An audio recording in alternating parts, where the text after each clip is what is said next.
approval of the December 19th tonight meeting agenda. Does staff have anything that should be changed on the agenda as we have it printed? Yes, thank you, Mayor, members of the council. I'd like to make two kind of updates to items already on the agenda. The first one would be new business item A, the issue letter to Hennepin County for HERC. The letter that was provided in the actual agenda packet has been updated, so council received an updated letter, and then they also have printed out versions today in front of them. The other item that is just an update is for other item business A, the voucher request pending approval for disbursement.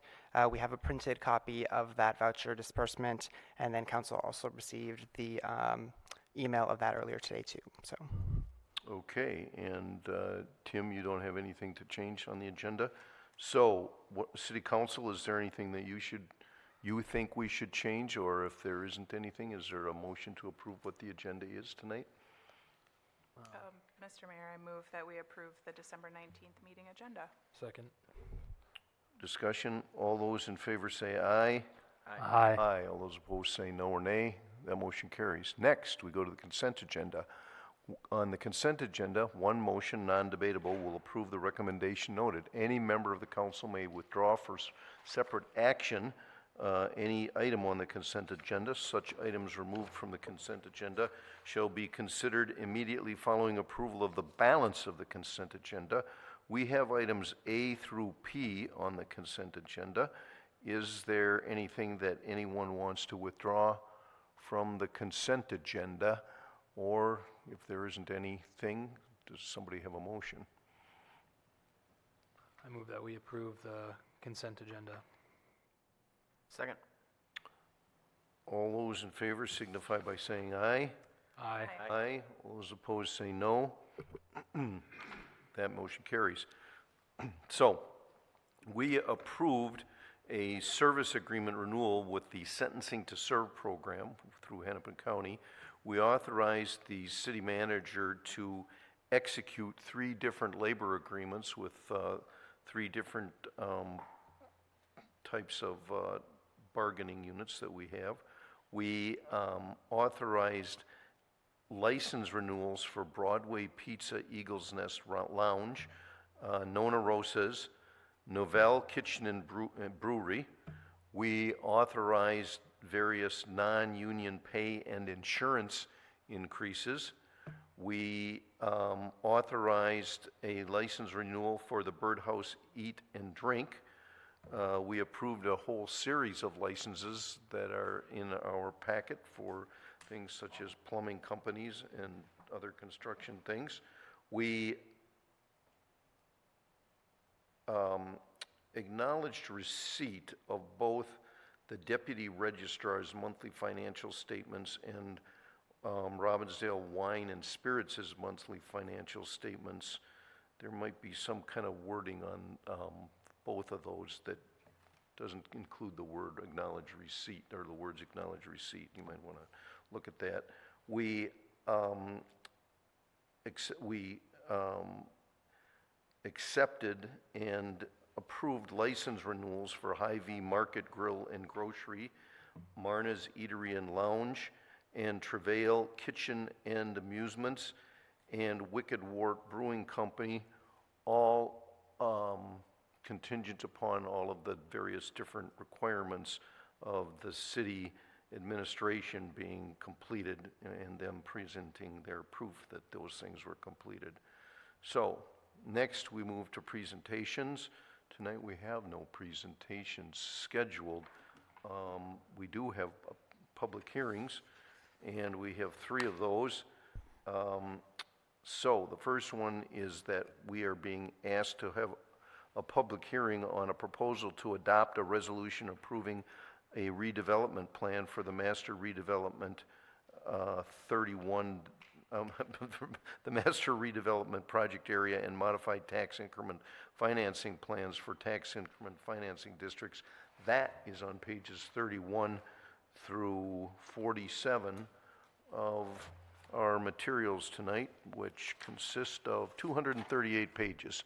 So, Good evening, Mr. Mayor, council member. We have here Jason with Ehlers. He will discuss more about the master redevelopment project area and modified tax increment financing. And the main reason why we need this, we discussed it earlier with the EDA session last week, and we need more. The EDA, we have a deficit of 800,000, and we believe such a project can be beneficial for the city to recover close to the 800,000. We can.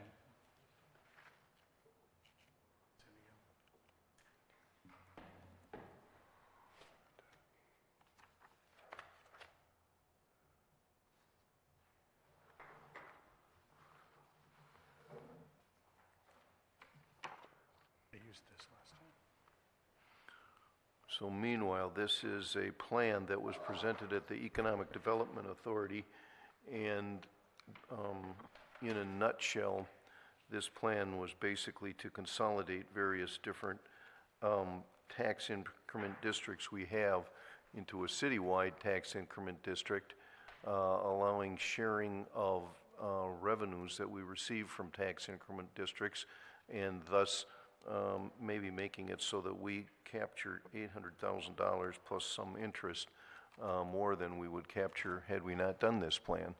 So, go ahead, Mr. Arsvold. All right, thank you, Mayor, members of the council. Jason Arsvold with Ehlers, and you already did a great job explaining everything, so maybe I'll just stand for questions. Well, first you tell what you're going to tell, then you tell it, then you summarize. Right. So I've done that part. Thank you, I appreciate that, and that is really the overview of what I wanted to talk about.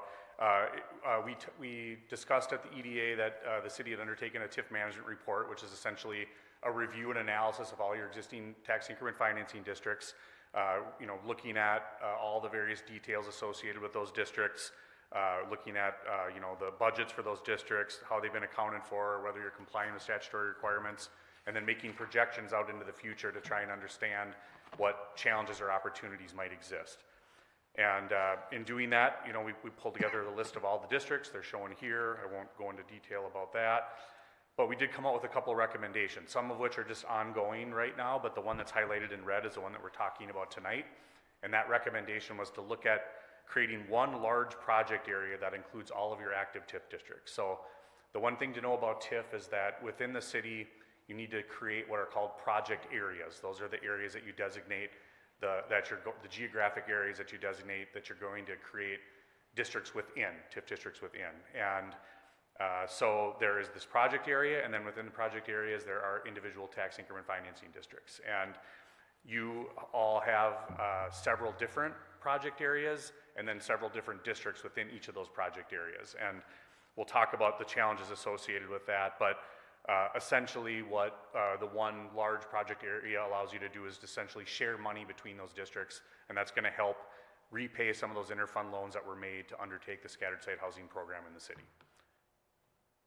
So a little bit of that rationale, a little more detail. So undertaking that analysis with that TIF management report, there were a few districts that we looked at that have interfund loans. So what that means is that the city advanced dollars from its REDA development fund to pay for the cost of redevelopment. So acquisition of lots and houses, demolition, redevelopment of those sites, the sale of those sites for construction of new homes. And then what was left over was a gap after the property was sold, and the hope was that you'd repay as much of that gap as possible with the collection of future tax increment. Now in some cases that was projected that that would occur, and in some cases it was projected that it may not. All of that is okay because the dollars were being invested into the neighborhood to accomplish your redevelopment objective. When we project out forward, there are 4 of those districts, 2000-4, 5, 6, and 7, that aren't going to have enough tax increment to be able to repay those interfund loans. And so those ones there on that page that you're showing add up to $800 and some thousand. Correct. And we have plenty of other tax increment financing districts that are going to repay and in fact may have extra at some point. Yeah, that's exactly right. And so, but in order to do that, in order to have those other districts that have excess TIF dollars in them be able to share with these districts, they have to be within the same designated project area. And so that gets back to the earlier recommendation of making these all into one big project area so that they can legally share revenues between them. Right now, the way everything is set up, you don't have that option available to you, so you wouldn't necessarily be able to share that revenue to repay these interfund loans. And so that was the rationale for pursuing this action, which would be to create that one larger project area. So because of the fact that they're in these different project areas, as I mentioned, it limits your options for pooling. You know, what we're proposing here in this change is that the new project area be expanded out to the city limits. So that will mean that all of the districts located within Robbinsdale will be able to share revenues amongst themselves, but also within that entire project area. So you can actually use TIF dollars to the extent that they're available in other parts of the city for redevelopment, even if they're not in a TIF district. So it creates a lot more flexibility for you to be able to deploy your resources in the way that you see fit. And in this case, that will primarily be to repay those interfund loans. So by taking this action, what we would have then is you have, you know, several different project areas right now. What we would have is one big one that would be encompassing, as I said, the entire city. It will replace and supersede all of the other districts, project areas, sorry, that you have there.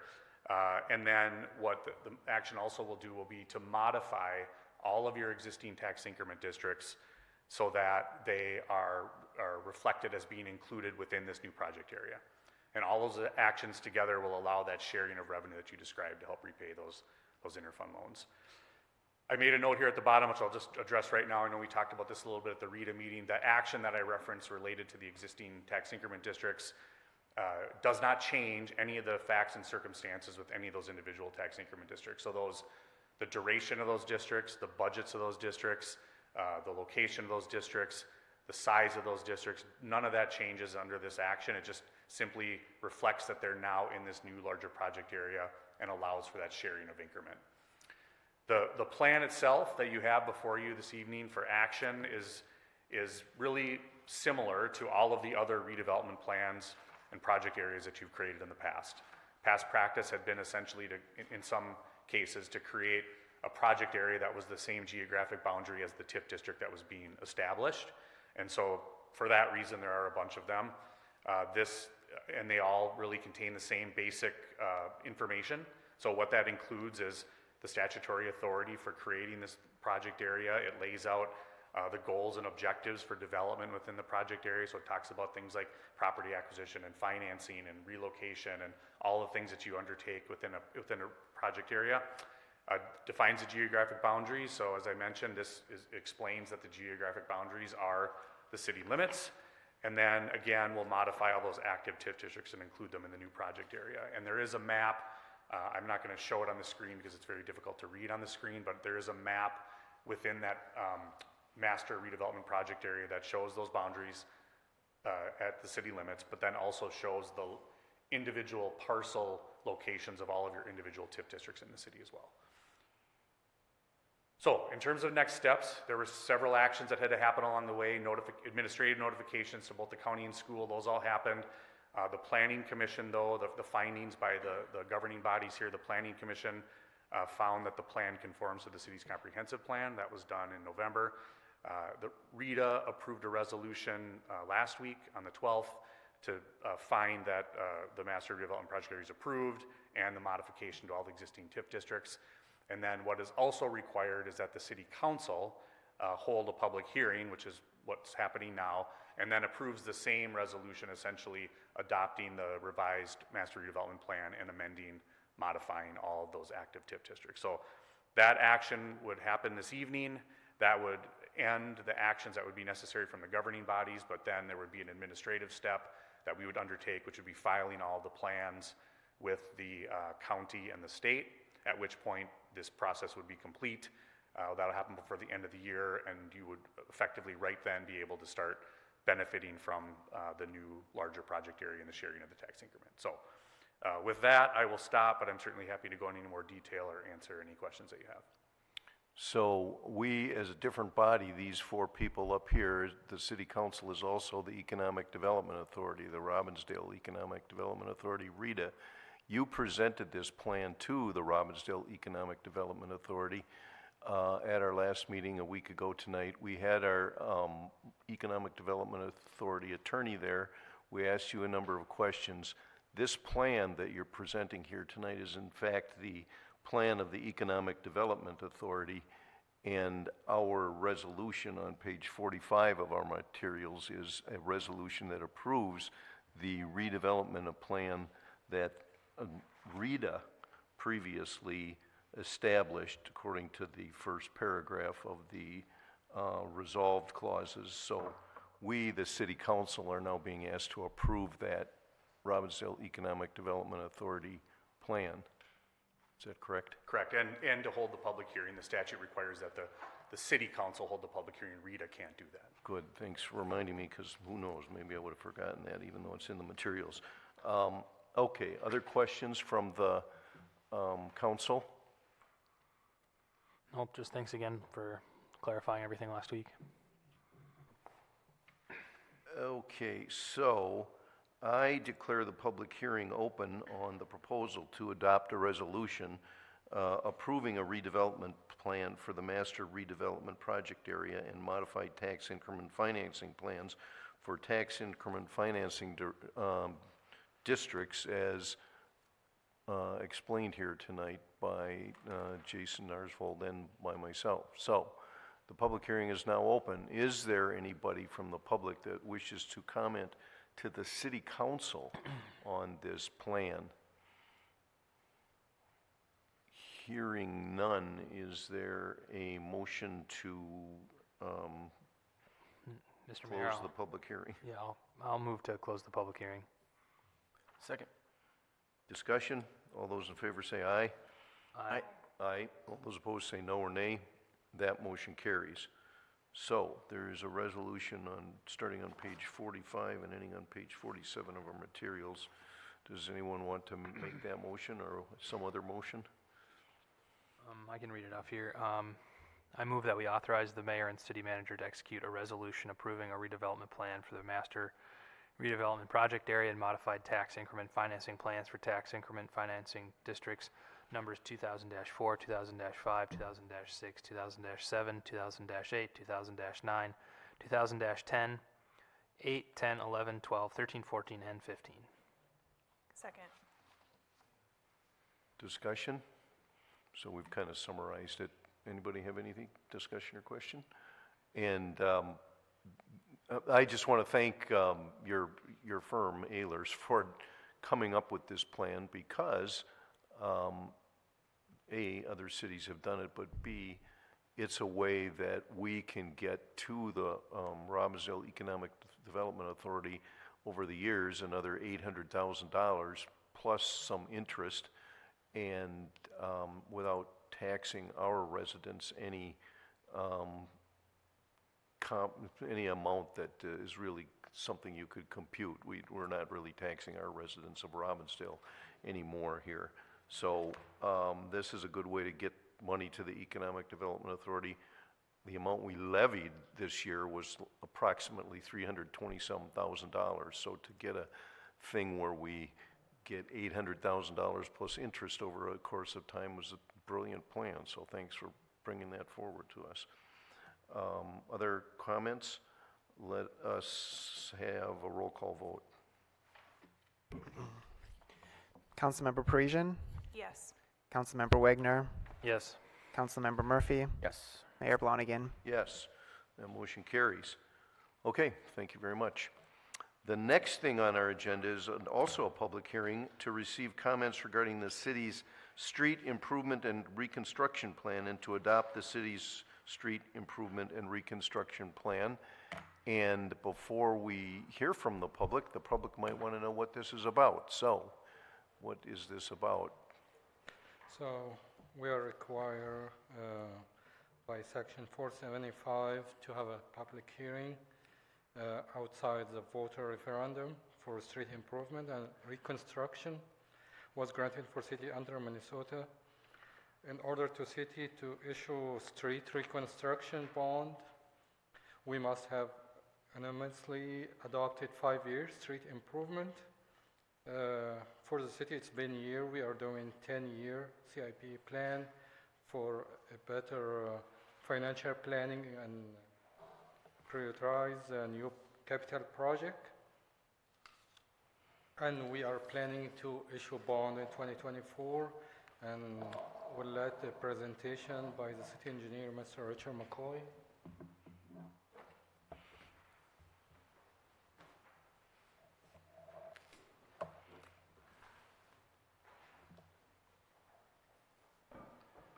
Mr. Mayor, council members, good evening and Merry Christmas. Good evening. Before I embark on the details, I'll just put up here for your viewing pleasure the award the city received just recently for the water treatment plant. It was actually for the water treatment plant, the new wells and the new tower. So it was deemed as water infrastructure transformation. So what's the significance of that award from the American Public Works Association? Well, the Minnesota chapter of the Public Works Association is one of the 50-plus chapters of an organization that is countrywide, that represents public works to government, to communities, and to other agencies. It's got a fairly big voice in terms of public works and advocating for the need and the benefit that public works brings to communities all across the country. So I'm looking at that thing that's displayed in front of us, and it says Public Works Project of the Year, Environmental, Robbinsdale's Water Infrastructure Transformation 2023. So do they award 6 projects of the year, or did we get the only one in the environmental category, or what happened? They have different categories. There's transportation, there's structures, and there's environmental. And we were the winners of the environmental. They've done it in that way because it then lines up such that we could now apply for a national award under that environmental category. So our city, Robbinsdale, won the only Minnesota American Public Works Association Project of the Year award in the environmental category. In the state, yes. Wow. Okay. Yep. So it's quite nice to get recognition of such a significant project, or projects in this case.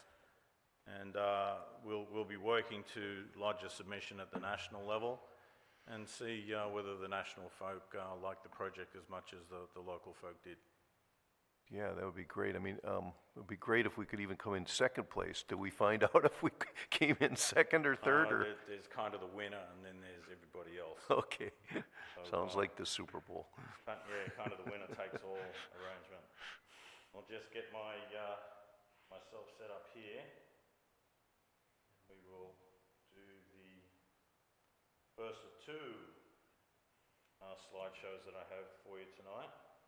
So am I having a public hearing like right after the first slideshow, or is it? Oh, you certainly can. Well, it's up. Mr. Mayor. What makes more sense? But that's fine. Okay. I think you can do that, and during that time I can get set up for the second one. All right. So the first one is the streets, is that right? Streets, excellent.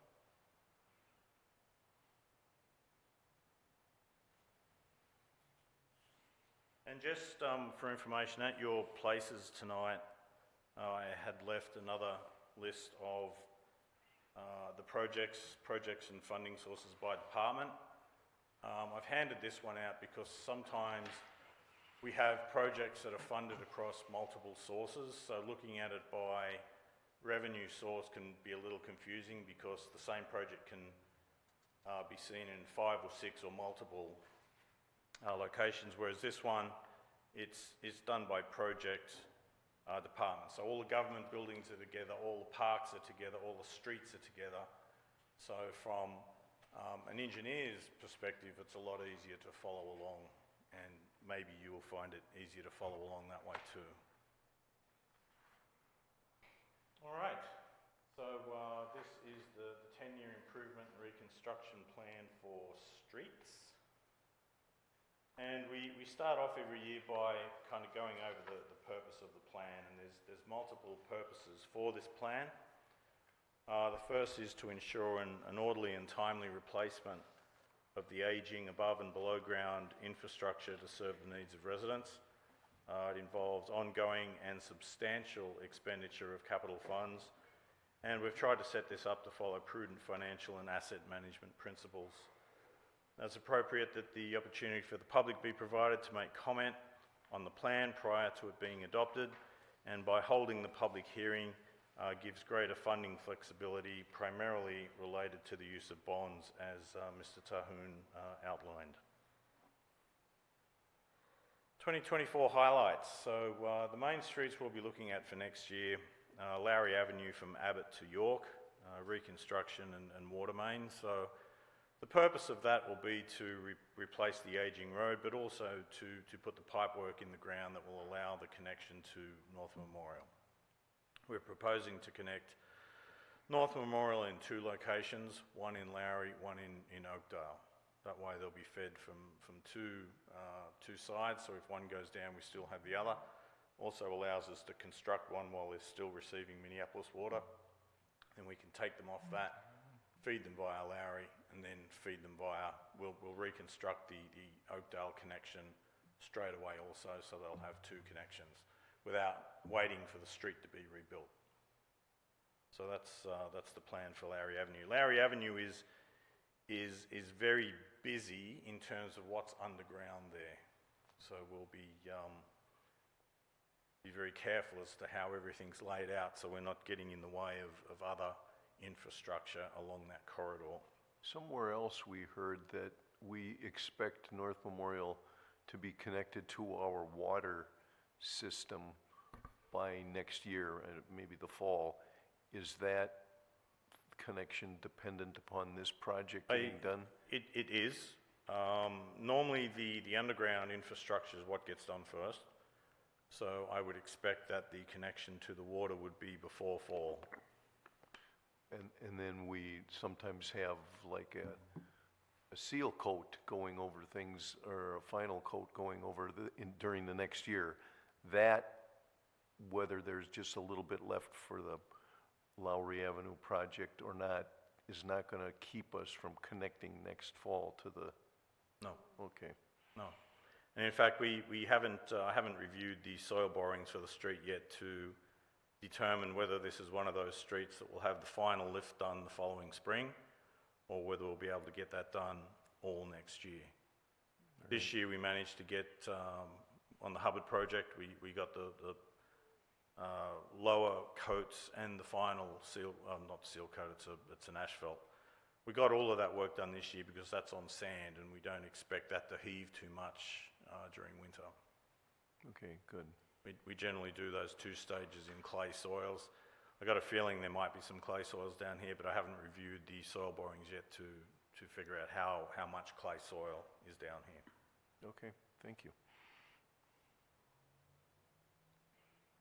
Another project for next year is 41st Avenue, Railroad to Regent Avenue.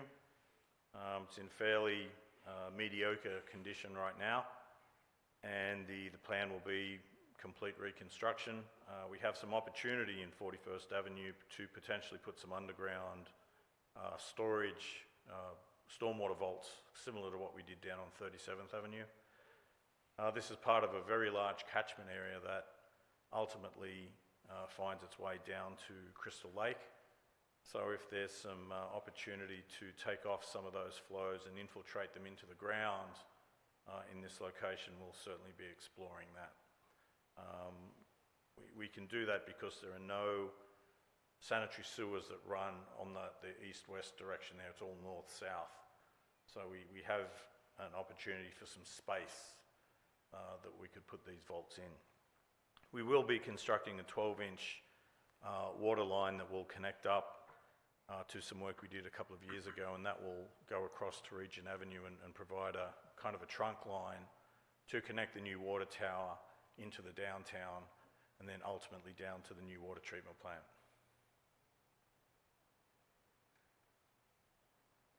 Another project that's on the list for next year is Regent Avenue from 38th to 41st. This one we're currently taking a closer look at. Staffing levels and some of the conditions I'm seeing might mean that this gets slid out a little bit further. This would be the 3rd priority on our list right now, looking at Lowry being the first, followed by 41st Avenue, are the more important streets. then we'll come back and take a look at this one.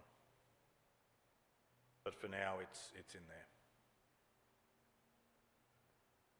We have the road resheet program. We do some of that every year. It's necessary to do some of that every year because, you know, some of those streets that we constructed way back 15, 20 years ago, it's time for them to get a new surface treatment.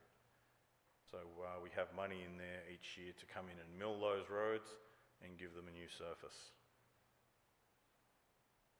We also have money in there for alley reconstructions. We haven't pursued a lot of alley reconstructions lately because of the very heavy demand on assessments for alleys. I'd much prefer to have a resident group come to me and say, hey, these alleys are absolutely woeful, can we get them reconstructed? Rather than go in and say, hey, I'm going to reconstruct your alley, and by the way, that's going to cost you $7,000, $8,000 to get done. Some of our alleys are in fairly, well, they're not the best condition. I mean, that one on the left there is an actual photo of an alley, probably down in the 4th Ward. We've got a lot of questionable ones in the 4th Ward, I think, again, because it's clay soil underneath. But when you consider these alleys have probably been in place for 50, 60 years, they're holding up pretty well. And they get pounded by the garbage trucks every week. So they're not doing too bad, all said and done. So some other things in 2024, we want to start the survey and preliminary investigation work on the Shoreline Drive project. That will be a very, very large project. That'll probably be a Shoreline and Chowan Avenue will be a 2-year project to get done. That has some trunk sanitary sewer underneath it, and that will be important to get that completed. We're also looking at continuing our design work on Oakdale Avenue. Now that some changes are being looked at for potential stations in that Lowry Avenue area, we have to bear in mind what impact that might have to the plans that we're working on. We also have listed to start some survey and preliminary investigation on 36th Avenue, June Avenue to Regent Avenue. We've been talking to Crystal about that. Crystal's just had a change of Public Works Director, City Engineer, so I need to contact the new person when they start to make sure we're still on the same page with that. Would also include a traffic control device, probably a roundabout of some sort at Regent Avenue, just to assist the buses to get in and out from the middle school there. York Avenue between 33rd and 36th is a relatively new addition. The water main in particular on York Avenue is very poor. I think it's one of those flexible water mains that's got so many repair clamps on it. But we'll start some survey investigation work on that. Typically, we've found when we've worked in York Avenue, there's a lot of anomalies when it comes to property lines with the parkway. So I have a feeling we'll probably take a bit of time to sort some of that out. And then 39th and a half Avenue, the rail crossing. You recall that when the light rail was originally planned to come along the rail corridor, that crossing was going to be closed. Seeing that doesn't look like it's going to happen along that corridor anymore, that rail crossing is in very bad condition, and the railroad has reached out to us and said, hey, you know, do you guys want to do something about this crossing? So we've included it in there for reconstruction, and I want to make sure that we also have some decent pedestrian facilities provided across there right now, because it's pretty tenuous at the moment. I know the railroad's not very happy about having folk crossing their line, but they do cross there. They have to realise that, and we want to make it as good as we can.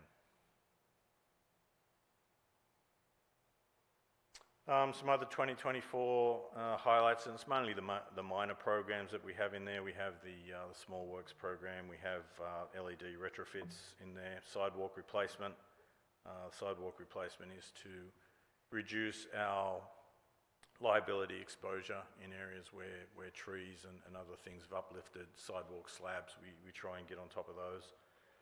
And then retaining wall repairs. We've started to include the retaining wall repairs, although we haven't really delved into it too much. There's a lot of retaining walls, particularly along West Broadway, that are that old block type that are starting to crumble a little bit. So we want to make sure we've got provisions in there should something happen to be able to get in and fix some of that stuff. Moving on to 2025, that's when we're proposing the phase 1 construction of Shoreline and Chowan. We're also proposing Oakdale reconstruction and York reconstruction. And then we'll start the investigations into that Hubbard, Halifax, West Broadway, kind of that neighbourhood immediately to the west of where the rail corridor would be. Knowing that if the rail corridor is approved and the light rail does come through, that area will probably be looked at as potential redevelopment area, so we want to make sure the infrastructure is in place and ready to handle any redevelopment that happens in that area. And then also looking at West Broadway itself in the downtown, because eventually we will have to tackle that project, the streets in the downtown area, and looking at County Road 9 from Regent down to County Road 81. I know some of that's been looked at as part of the light rail project, but to get a bit more serious about looking at that, that does carry a lot of fairly large infrastructure as well, including the Joint Water Commission's pipe on its way to Crystal. 2026 would see the second phase of the Shoreline Chowan Avenue reconstruction and some survey and investigation for the West Broadway section, the concrete road section, I guess, from 37th to 39th. The concrete road has held up well for many, many years, but it's time to look at replacing that.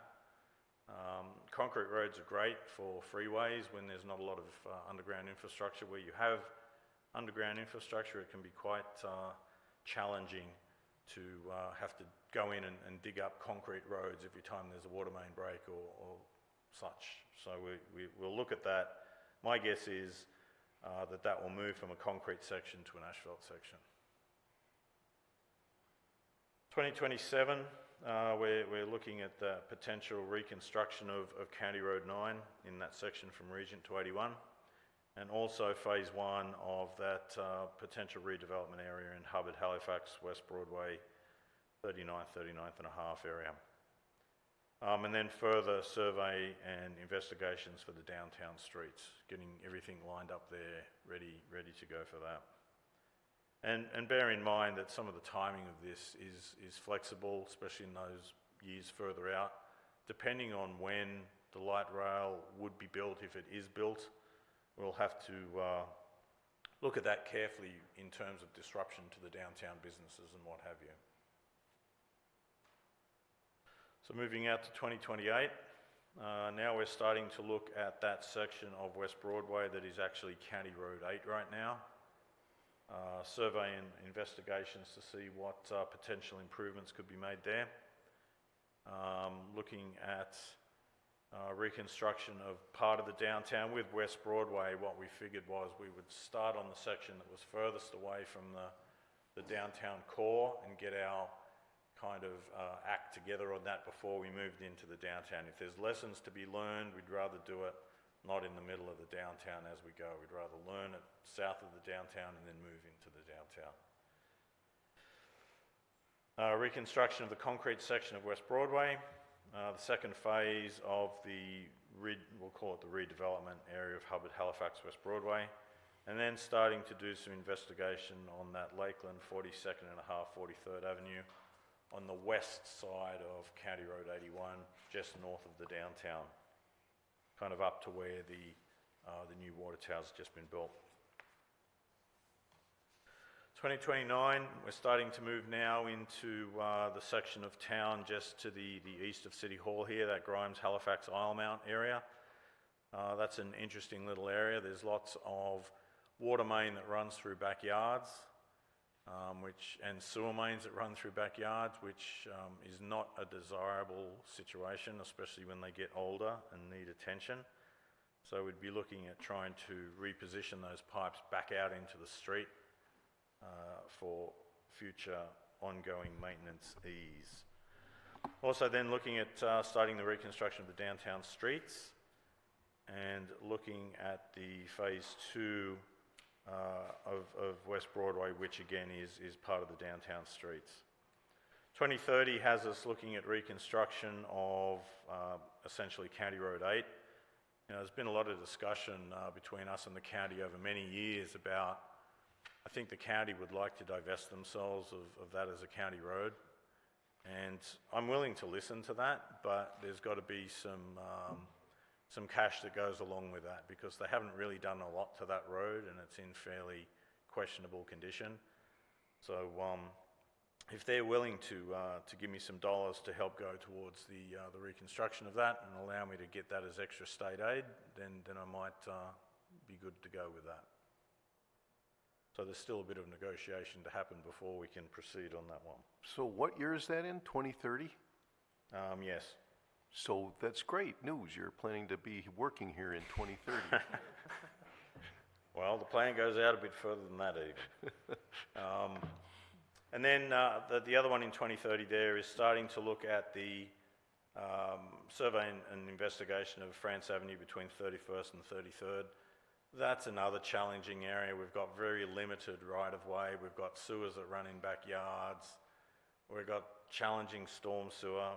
It's a laugh a minute doing some of these projects. They're really tough to tackle, but that's why we're here. We're here to tackle them and make the community better for it.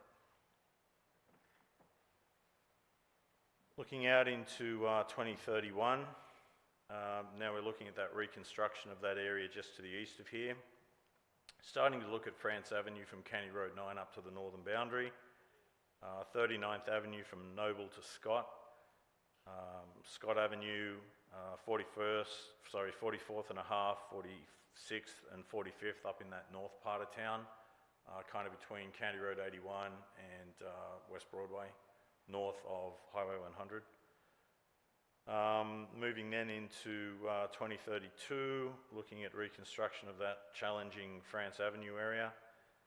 Looking at the Halifax Grimes 46th, that's a fun area because the sanitary sewer is extremely shallow and flat. And I know we've had some concerns raised by residents about that. I think some of the work we did on County Road 9 when they reconstructed that, we actually managed to get it a little bit deeper. And the idea with that was to try and address some of the concerns in those Grimes, Halifax, 46th Avenue areas. Let's see here. And then starting to look at that Drew McNair area. There's a very large storm sewer that runs along Drew Avenue, down into McNair and down to 27th Avenue, actually down to 26 and a half. So we'd be starting to look at the survey and preliminary investigation for that. That'll kind of be the missing piece for the storm sewer because we've done the upper part, we've done the lower part, we've just got to fill in the middle. And then into the final year of this plan is 2033. I don't know that I'll be working here at Robbinsdale by 2033. But is to look at the construction of France Avenue in that section north of County Road 9, the 39th section from Noble across to Scott, and at Halifax Grimes 46th Avenue. Also, starting to look at the survey and preliminary work for France Avenue for the next section south from 27th to 31st. Again, that's got some challenging narrow right-of-ways. But I think the utilities down there aren't that bad. I'm going to have a sip of water here in a minute. Then looking at Zenith Avenue from Parkview to Lowry, that kind of parkway section. That'll be time to look at that one for construction. And then also starting investigation and survey work on the west side of town, that kind of Zane, Yates, 41st Avenue area. A lot of water main breaks in Zane, not so much recently, but a lot in the past.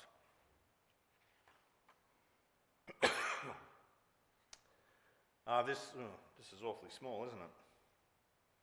This is a summary of the projected expenditures for the years 2024 up to 2028. Yeah, I'll make a note of that to make that bigger for next year.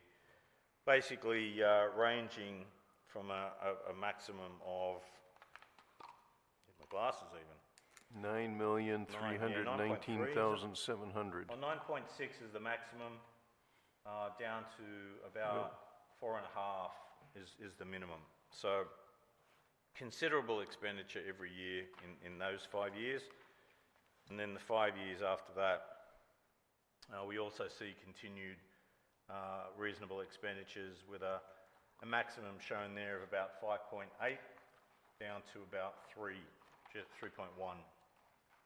So 10 years of continuing substantial expenditure on the streets, but recognising that that's not only the street surface itself, it's also all the underground infrastructure as well. In a lot of those streets, the underground infrastructure is quite aged already, so what we want to do is try and tackle that and get all that replaced before we start to see an uptick in breaks, which costs the city money to go and do it piecemeal like that. So that is the presentation I had for the street section of the projects. So, is there a estimated, probably in today's dollars, total of how much we're thinking we're going to spend in 10 years on the streets? And while you're looking for that, it's in today's dollars. It's not inflated to any Yes. particular year. Mr. Mayor, in the handout that I provided, if you work your way to page number 5,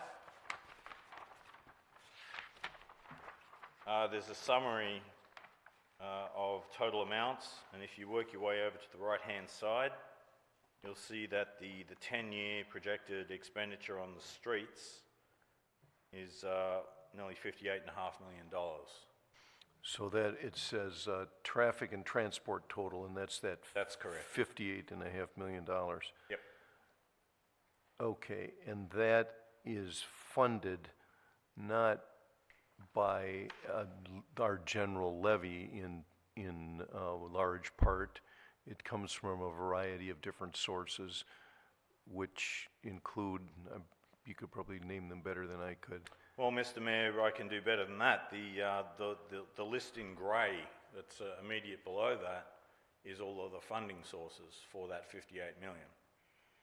So it's everything from county aid. You know, I've thrown a projected amount in there that we could possibly get from the county for County Road 8, through to bonding, through to the PIR fund, special assessments, state aid. It's all listed there. So any bonding, the taxpayer eventually pays that money back because we pay for our bonds via the levies that we charge to people. And then there are monies, PIR, alley, other infrastructure, pedestrian, all these PIR things, permanent improvement revolving funds. We put a certain amount of money away every year for those. So the Robbinsdale taxpayers are largely paying for that. There's a line called state aids, and that is something that taxpayers of the state of Minnesota, not necessarily us, would pay for, except we pay for our 15,000, 8.5 millionths or whatever the state population is. So by and large, though, most of these things are paid for one way or another by the Robbinsdale taxpayer mostly. Yeah, and the utilities pay their share as well. So when folk are paying their utility bill on a monthly basis, some of that goes towards the ultimate replacement of the sanitary sewer mains, the water mains, and the storm sewer mains. And then when I have my street torn up on one of these major reconstructions, I pay a certain amount per lineal foot. And does it matter whether my project is a full reconstruction from top to bottom of the storm sewer and all of that, or whether it's just some lesser thing that's done in front of my house? Well, Mr. Mayor, the way we've been doing it for quite a considerable time is that we will do assessment on reconstructions. The assessment policy is set up in a way that reclaims and other work can be assessed, but we have not been doing that because we're just so engrossed in doing the reconstructions that we've set the policy up so that down the track some, if City Council wants to consider doing lesser assessments for other work, that they can, but we just haven't been doing that yet. Okay. Other questions from the city council? Okay, so let us proceed to a public hearing on this matter. So I open the public hearing to receive comments regarding the city's was it $58.5 million? $58,411,000 street reconstruction plan and the city's proposal to adopt that city street improvement and reconstruction plan. Is there anybody from the public that wants to talk to or make comment to the city council with regard to this plan? Hearing none, is there a motion? I move we close public hearing. Second. All those in favor say aye. Aye. Aye. Aye. All those opposed say no or nay. That motion carries. So now you're asking us on page 102 of our 238 pages of materials to adopt a resolution, to pass a resolution adopting the city's street improvement and reconstruction plan for the next 10 years, 2024 through 2033. Is there question, comment by the city council or a motion? Mr. Mayor, I move we approve the resolution adopting the city street improvement plan 2024 to 2033. Second. Discussion? All those in favor say aye. Aye. Aye. All those opposed say no or nay. That motion carries. Okay, the next item on the agenda is that you are asking us to hold a public hearing to receive comments regarding the city's capital improvement plan for 2024 through 2023. And then, after that, you want us to adopt a similar resolution to what we did now to adopt the city's capital improvement plan for those same years. So, Correct, Mr. Mayor. Thank you. I'll save our finance director the time of getting up and just repeating himself. It's very similar to what the reasoning behind this is very similar to what we heard for the street program, and it's outlined in the introductory report that you've received for this item. But basically what we're looking at now is the entire capital improvement plan, not just the streets. So we're looking at all the other categories as well. And the presentation that I have has got the same purpose, that 10-year plan for the various asset groups that we own as a city and how to best manage them from a financial and asset management perspective. so let me ask you a legal question regarding that report, or maybe Tim. It's in our report, in order for cities to issue any bonds under this new statute that makes it so that we can issue bonds without having a vote of the people for these basic things, the city must have a 5-year capital improvement plan that's adopted unanimously by the city council after a public hearing to receive comment. The plan was extended to 10 years for long-range financial planning and to prioritize major new capital investments made by the city. So we are voluntarily going to 10 years because we think it's better to plan out for 10 years. We're only required by the law to do a 5-year plan. That's my understanding, Mr. Mayor. Okay, thank you. So, well, thanks for doing that, because having a 10-year plan is better than a 5-year plan. I mean, it takes a lot more work, but it's more of an integrated thing that sees how we're going to go somewhere in the future. That's very true, Mr. Mayor, and given that a lot of the work that we include, particularly in some of the items that I'll be talking about as part of this part of the plan, they're big ticket items, and that's not something you can just, drop on residents or a city council with minimal notice. If you consider the water treatment plant, the first presentation I gave to city council about that was in 2009. So that was quite the process to, start the discussion and bring it to the point where it was actually became a thing and actually became part of the plan, and then it was actually put out to bid and got designed and got built. So I think it's just a better way to go so that folk in your position can see what's coming down the line and look for those things that might be, particularly high in value that aren't going to be easy to fund. Okay, thank you. So again, the purpose of the plan is very similar to what I spoke of about the streets, and that last item there about having the public hearing gives the finance department that added flexibility in being able to fund some of this work. So the major asset groups that I'll talk about here are the government buildings, the parks, traffic and transportation. I won't go into a lot of detail in that because we've just been in a lot of detail with that, utilities, and then capital equipment. So the government buildings include the significant buildings that the city owns and operates, including City Hall, the Public Safety Building, Public Works, and the library, Historic Library. Looking at some of the significant projects in the 10-year period, we spoke about this, the City Hall renovations a little bit during work sessions earlier on. We've taken out the major wall movings and reconstructions. We've only got an AV component in there at the moment.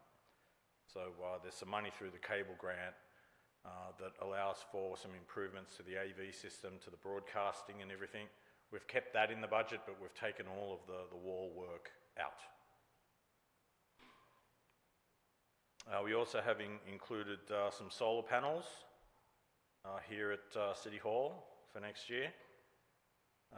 We've included some additional parking up at the public safety facility. That's on the site where the old treatment plant 1 and ground storage tank number 1 used to be. So about those solar panels, have I asked this before and I just forget or maybe I asked it with respect to the water treatment plant. That $315,000, is that before we get a 30 or 40% tax credit, or is that a net number after we purchase something and get 30% off?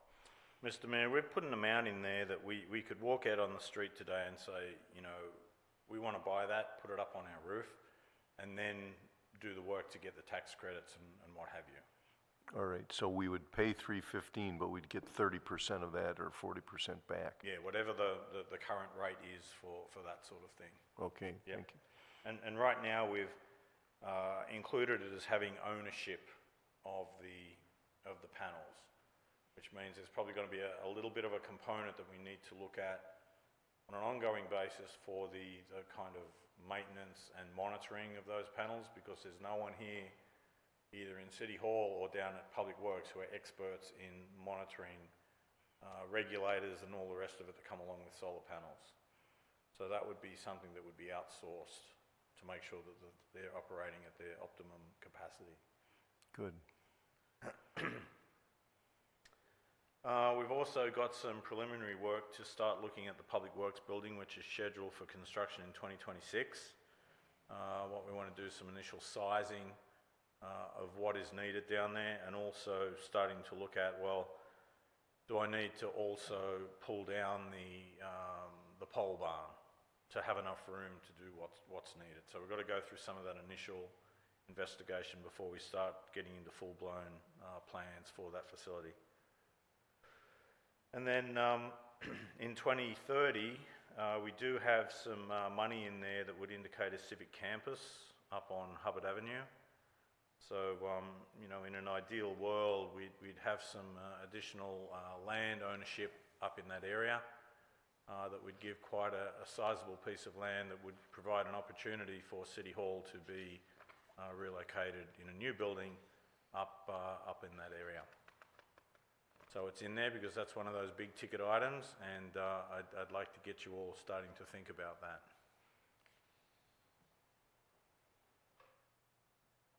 Recurring projects that we have in there, we do have, I think it's $40,000 a year for repairs at Public Works. Because it's such an old building, stuff does go wrong, and up until we get the new building, I need some funds in there to be able to fix those things that go wrong. Once we get a new building, I won't need that. We have building small works, and I've started to include money in there for EV charging stations, although, you know, as I stand here before you today, I'm not quite sure what that looks like, but we're starting to provide provision in there so that we can implement some EV charging stations. I just have a couple of pictures in here. That's the current public safety building and the lovely public works facility as it currently is. As we move into parks, I've listed all of the parks that we have around town, and some of the significant projects for that. And the first one on the list there is Sanborn Park. You know, we've been kicking a few significant projects down the road, and hopefully we'll get a needs study done for that park, which will allow us to get in and carry out some of the works that are badly needed in that park, ranging everything from, you know, looking at the building itself, the warming house / concession stand, to looking at looking at the trails up there. Some of them are fairly narrow by today's standard. Looking at the hockey provisions up there. Some of those hockey rinks are starting to get aged. We need to look at replacing boards and surfaces and all that sort of thing. And then the playground up there also is getting to the point where it needs replacement. So we've kept all of the projects in there, and pending on what the needs study says, we might be able to move ahead with some of them this year yet. Or sorry, this year yet. I'm already talking like it's 2024. In 2024. There is multi-purpose courts that are included for Norma DeBar Kelly and LVT. They're in 2024. I think some funding that we were hoping to get from the county did not eventuate, but it's my understanding that the Recreation Department is searching around to see what other funding opportunities there might be to help us pay for those. Lee Park North and enhancements in 2025 with an asterisk. And I put that asterisk there and said down the bottom that it's subject to PFAS treatment requirements. We've all heard about PFAS in drinking water, and we're just starting to investigate what that might mean for our city. So you know, one of the things, one of the ways that PFAS can be treated is big vats, if you like, of granular activated carbon.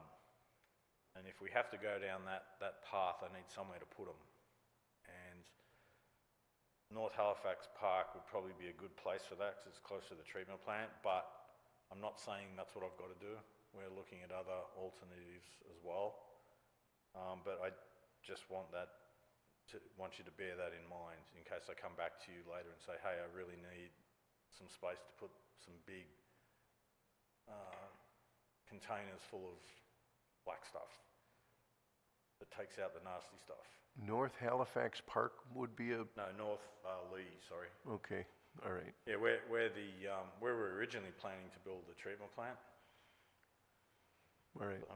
So we've kept it in there. I might not need it. We might come up with some other alternatives, but I don't like to commit to something until I know for sure, because the PFAS stuff's pretty important. We've got Triangle Park listed for reconstruction in 2025, but noting that does require further consultation and plan development. There's really not been, I think we're about to embark on some consultation up there just before COVID, a bit like Sanborn, and then everything kind of went to heck in a handbasket. We've listed in there the potential need to replace the synthetic turf at Lee Park. I think they told us they've got about a 20-year lifetime. So we've listed it in there. You know, if we take good care of it, does that prolong the life of it? Maybe. But, you know, that's a fairly substantial expenditure as well, and I want to make sure that that is included in the plan and doesn't catch us by surprise. Then we're looking at going back down into South Halifax and doing some improvements there in 2031. That's been quite a, I think 2004 was the last time that was looked at. We do have recurring projects in the parks. There's various playground replacements, trail reconstructions in multiple parks over the 10-year duration of the plan. We have money in there for park furniture, and we have a park small works for those things that we don't necessarily budget for but come up from time to time. It's good to have a small amount of money to say, oh, yeah, we really need to do that. Take that out of park small works. And I've just got a couple of pictures of, I've got LVT on the left, I've got Sanborn on the right. And then just some of the playgrounds, Sunset Park on the left and LVT on the right.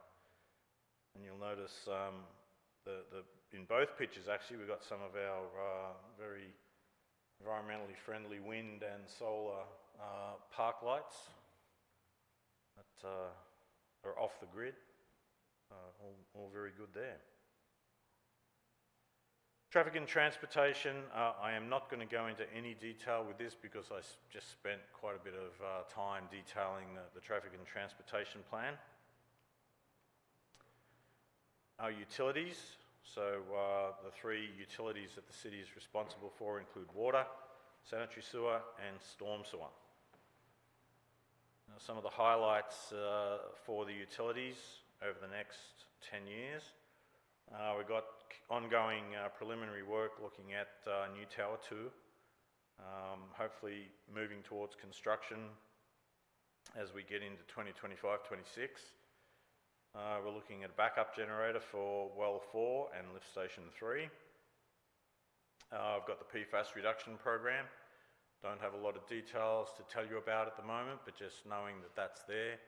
And as things develop, I mean, the feds and the state haven't even adopted a level, you know, an amount yet. So we don't know what we're facing in terms of regulations for that. But we want to be on the front foot, ready to act once that stuff comes down the line. We're looking at continuation of SCADA system upgrades. It's basically the system that all of our lift stations talks to our main computer, and our guys get alerts if something goes wrong so we can go and take care of it before it becomes a big drama. And part of that also is continued installation of our fibre routes through the city. Right now, a lot of our lift stations are operating by radio, which can cause some problems from time to time, but the plan is that over the next probably 5 years, we're going to have everything connected by underground fibre with backup as well, so we've got to have some redundancy, and that will be excellent for communications with all of our facilities. And with that, we're not only just looking at lift stations and wells, we're looking at park buildings and things like that, so there can be better connectivity between all of these facilities.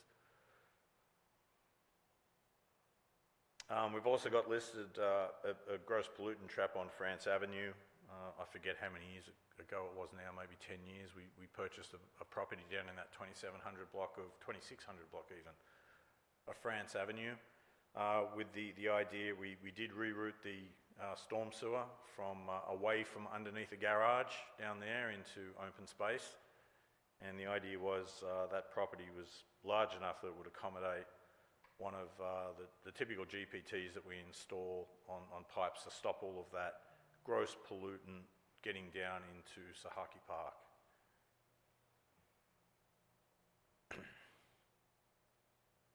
So other projects that we've got listed, the 38th Avenue, Abbott Avenue area, the low point in Abbott Avenue is not 38th Avenue, it's just south of 38th Avenue. So every time it rains heavily, We have a situation that the existing storm sewer can't handle the capacity. The road floods in a short area and it runs through backyards to get out. And there's a particular resident down there who's rings me up on a regular basis when it rains heavily to kind of give me an appraisal of what's happening down there. And I agree with him. It's not the best situation at all. But I think what we need to look at is how that works with 38th Avenue and also how that interacts with the very large diameter storm sewer pipe that comes from the city of Minneapolis that runs down 38th Avenue. So there's a few little complexities there we have to look at. All things going well, and if we do get the new tower constructed down in the 4th Ward area, then we'd look at demolishing the old Tower 2 sometime, probably around 2026, 27, something like that. The old tower being the one in downtown Robbinsdale, not the one on West Broadway and Highway 81. It's the one down behind the hospital, is Tower 2. Okay. I haven't... Oh, the one in Earth Memorial, that one, have not okay. included the demolition of Tower 1 Okay. as yet. I think there's a little bit of discussion that still needs to happen about that. And then we've got potentially looking at a high-capacity overflow down at the end of Ryan Lake as it goes underneath the railroad tracks down there, just to avoid backup and flooding of the folk on Ryan Lake during extreme storm events. We do have some recurring projects in utilities as well. Valve replacement, plant equipment. Yes, the plant is brand new, but it's used 24/7 and stuff wears out. So you've got to put money aside to replace it as it wears out. We've already had one sensor go bad. I have to bring it in and show you one time, but it's just a little metal probe and it's already been worn away by all the lime going past it. So, you have pieces like that need regular replacement. In the sanitary sewer area, we've got manhole rehabilitation. A lot of our sanitary manholes are very, very old. A lot of them let groundwater get in, and that's not desirable.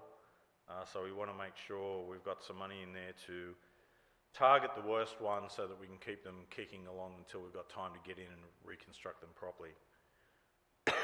In the stormwater area, we've got gross pollutant trap installation, just small ones.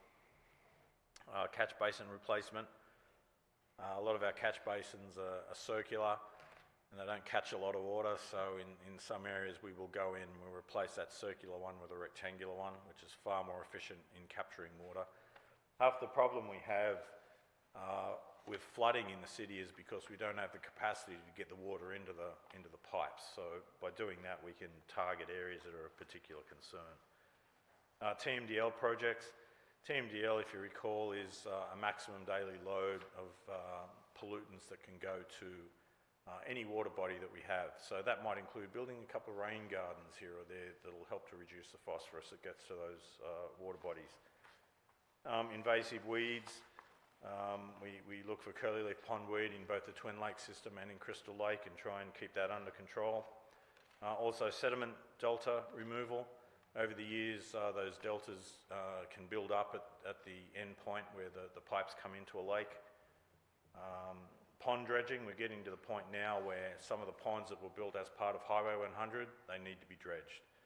And a lot of times the stuff that comes out of there is nasty stuff and needs special disposal techniques, but we can't ignore it. We've got to get in there and take care of that. And then we also have a stormwater small works for those minor projects that come up from time to time. And I got some nice pictures of the downtown and looking across to Minneapolis with our brand new water tower there. And then of course a nice sunset with a nice coloured sky at our brand new water treatment plant. Some pictures of the sanitary sewer. The one on the left's a bit blurry, but probably good that it's blurry sometimes. When you send those little cameras down into the sanitary sewer, you might not want to have just had your lunch, but it helps us, decide or determine where pipes might be failed, where other issues are that need to be taken care of. And it's very interesting to look at the old pipes because they're all, a lot of the old ones are vitreous clay and they're only 3-foot sections. So you've got this constant kind of like this in the pipes that have been in the ground for nearly 100 years. So it's just very interesting to watch things like that. Helps us solve a lot of mysteries. And then of course on the right hand side, that's the new sort of pipe that we put in for sanitary sewer. It's the PVC, which comes in 20-foot long sections. Much easier to handle, much more watertight than the old vitreous clay. So that just shows kind of the old and the new there. We always include this one in there. I haven't got any pictures of our GPT with rubbish in there because I don't know that they open it up like that. I think they just open a little port, stick the Vector in there and suck the stuff out. But I think in springtime, I might ask them to open it up a bit more, and I'll see if I can get one of our GPTs, maybe the one down in Twin Oak, and get a picture of what collects in that over time. But these are both kind of vortex devices that help to trap gross pollutants before it gets into the receiving water. And then another storm one showing the various weeds. And the gentleman in the middle at the bottom there, camouflaged in a whole bunch of pondweed. I think that would be a very comfortable situation, to be honest. The last group is the capital equipment. And this can include a wide range of things. It can include the computer gear that we use to operate here. It includes the squad cars, the standard pickups, the big dump trucks, and then the specialist equipment like the Vector, like the street sweeper, front-end loaders and things like that. So some of the proposed expenditures of significance for the 10-year period include a water truck in 24, the engine-driven snowblower in 24. So I don't know whether you guys have seen that. It attaches to the front of the loader.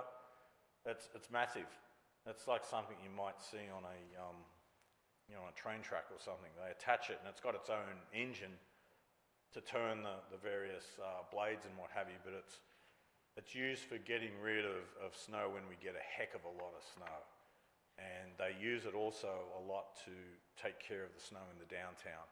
The grader will come along and move everything into the road, and then they'll bring this thing along and they'll run it along the windrow of snow and it picks it up and drops it into the back of dump trucks. We've got various fire department apparatus in 26, and also a light rescue truck in 26, street sweeper in 26, aerial fire truck replacement in 29. I believe that is probably the largest single equipment expenditure in the 10-year plan. So I'm guessing that would be a replacement for ladder 6. I know it's in there somewhere, but it's quite substantial from recollection. If anybody sees that, tell us. It's on page 7, And what is it? How much money? 2.5 million. So that's 2.5 million in today's On page dollars. 7. Kind of 2/3 of the way down. But yeah, that's a substantial expenditure. We've got a sewer vac truck in 2030, and then a backhoe in 2033. There are recurring purchases in the capital equipment area, and that is for the servers and the computers.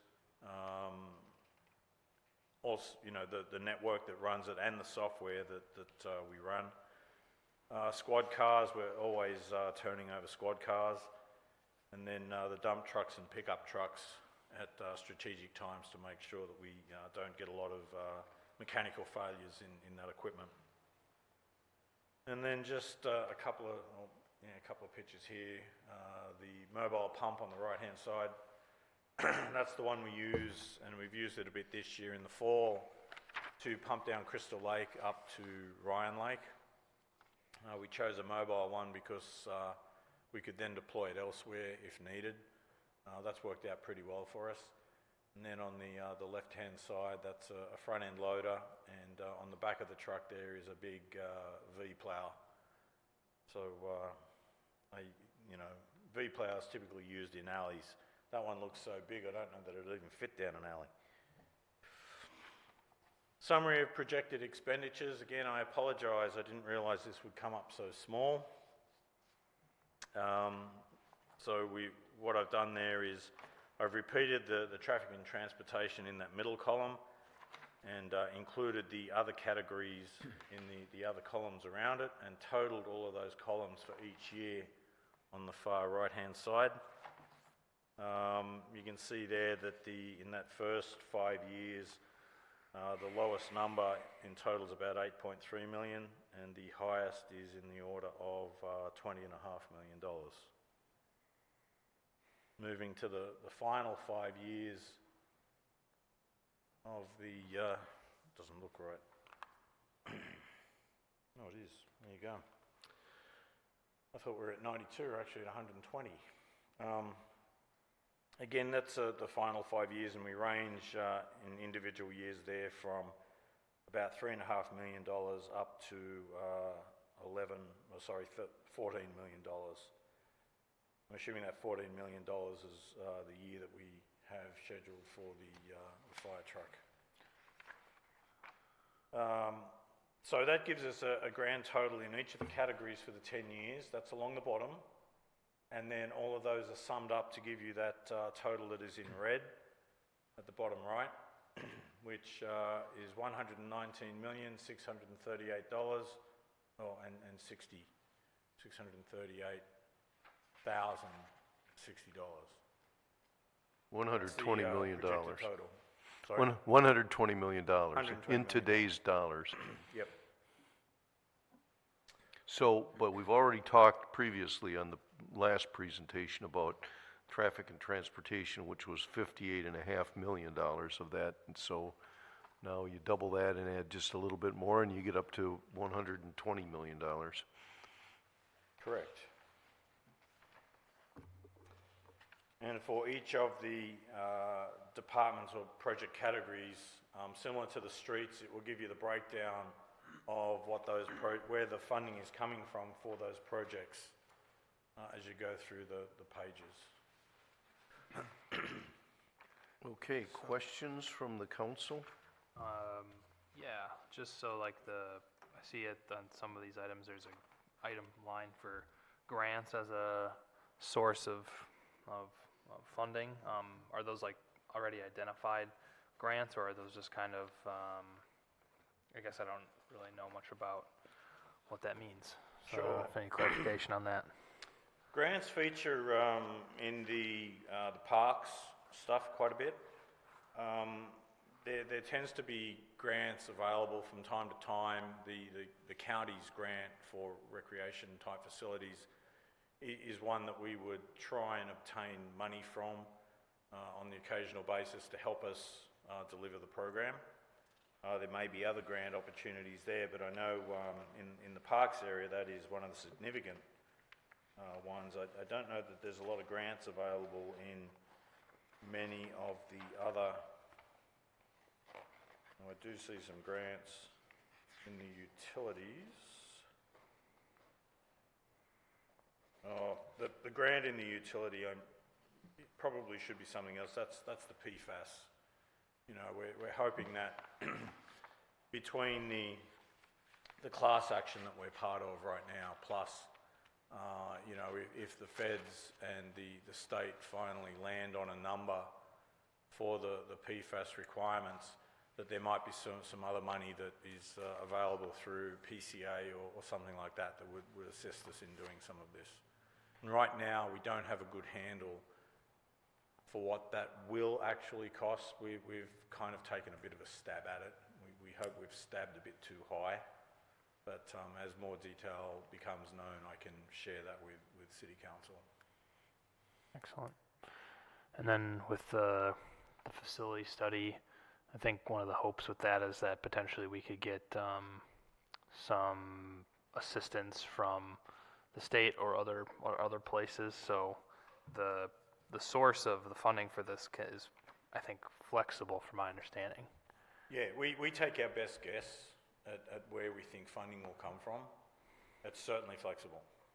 Excellent.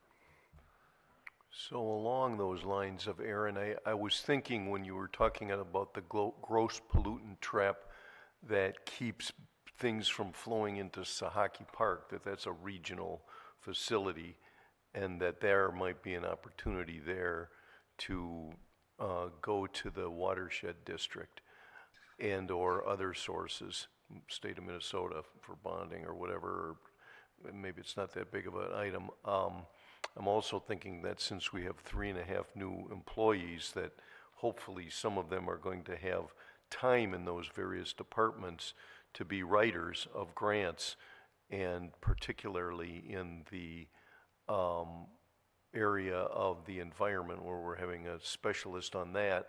Hopefully she or he is a person that can write and pay for all or most of that person's wage or salary in a particular year, maybe not every year. So I was thinking about that as you said this presentation. I noticed in the newspaper that Golden Valley got, I want to say $350,000 for from the watershed district for a street sweeper that was a superstar street sweeper. The theory being that this great street sweeper is going to keep the streets way more clean and prevent pollutants from getting into the water streams. And that was very creative, I thought, and we should be going to school on somebody else's creativity. Yeah, we've thought about that, Mr. Mayor. The challenge we have as a smaller city is that those sweepers that do that work are vacuum sweepers. And vacuum sweepers are great, but if you can only afford one sweeper, it's got to be a broom sweeper. Because the vacuum sweepers won't cut it when it comes to heavy leaf load and things like that. So we only have one sweeper. So whenever we only have one sweeper, it has to be a broom sweeper. If we ever delved into the idea of having a second sweeper, I would love to have a vacuum sweeper. It is shown to pick up a lot of particulate phosphorus and stop that from getting in the lakes. So that's why this one was way more expensive that Golden Valley had than the typical sweeper that we had. Yep. But so that's good. That answers that question.